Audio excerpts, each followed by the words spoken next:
Guys, എല്ലാവർക്കും സുഖമല്ലേ?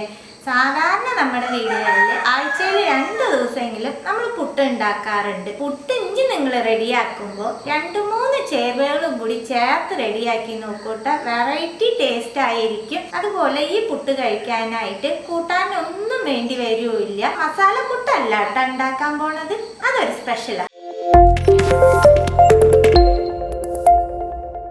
ബൗളിലേക്ക് കുറച്ച് സൂചി ഗോതമ്പ് ചേർക്കുന്നുണ്ട്. കുറച്ചെന്ന് പറയാൻ കാരണം ഇതിന് അളവൊന്നുമില്ല കേട്ടാ. നമ്മുടെ വീടുകളിൽ എത്ര പേരുണ്ടോ അതനുസരിച്ച് നമുക്ക് ഇതൊക്കെ എടുത്താൽ മതി. പുട്ടുപൊടി ഇതിന് അളവ് നിർബന്ധമാണെങ്കിൽ ഞാൻ എടുത്തേണ്ട അളവ് പറയാം. സൂചി ഗോതമ്പ് 1/2 കപ്പും പുട്ടുപൊടി 1/4 കപ്പുമാണ് കേട്ടോ എടുത്തേക്കണേ. ഇതേപോലെ ഉണ്ടാക്കണം എന്നില്ല, നിങ്ങൾ സാധാരണ പുട്ടുപൊടിയിൽ വേണമെങ്കിലും നമ്മൾ ഇന്ന് തയ്യാറാക്കുന്ന രീതിയിൽ റെഡിയാക്കാൻ പറ്റും കേട്ടോ. മാവിന് ആവശ്യമായിട്ടുള്ള ഉപ്പ് ചേർക്കാം. ഒന്ന് മിക്സ് ചെയ്ത് കൊടുക്കുന്നുണ്ട്. സാധാരണ വെള്ളം ചേർത്ത് ഒന്ന് കുഴച്ച് വെക്കാം.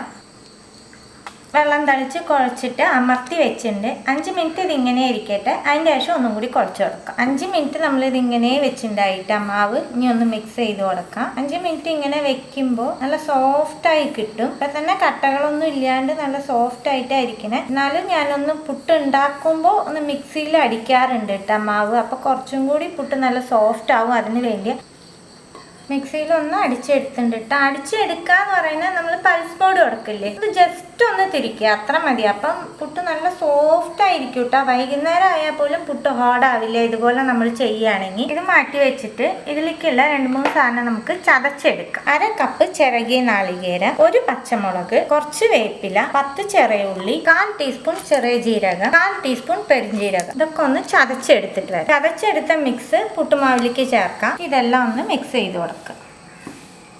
എല്ലാം മിക്സ് ചെയ്ത് കൊടുത്തു. ഇനി നമുക്ക് പുട്ട് റെഡിയാക്കാം. സാധാരണ പുട്ട് ഉണ്ടാക്കണ പോലെ തന്നെ കുറ്റിയിൽ ഫസ്റ്റ് നാളികേരം ഇട്ട് കൊടുക്കാം, മാവ് ഇട്ട് കൊടുക്കാം.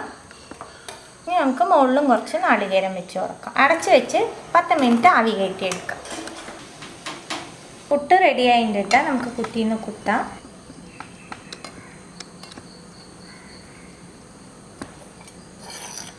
എല്ലാവരും ഇനി പുട്ട് ഉണ്ടാക്കുമ്പോൾ ഇതുപോലെ ഒന്ന് ട്രൈ ചെയ്ത് നോക്കട്ടെ. നിങ്ങൾക്കൊക്കെ ഒരുപാട് ഇഷ്ടമാവും.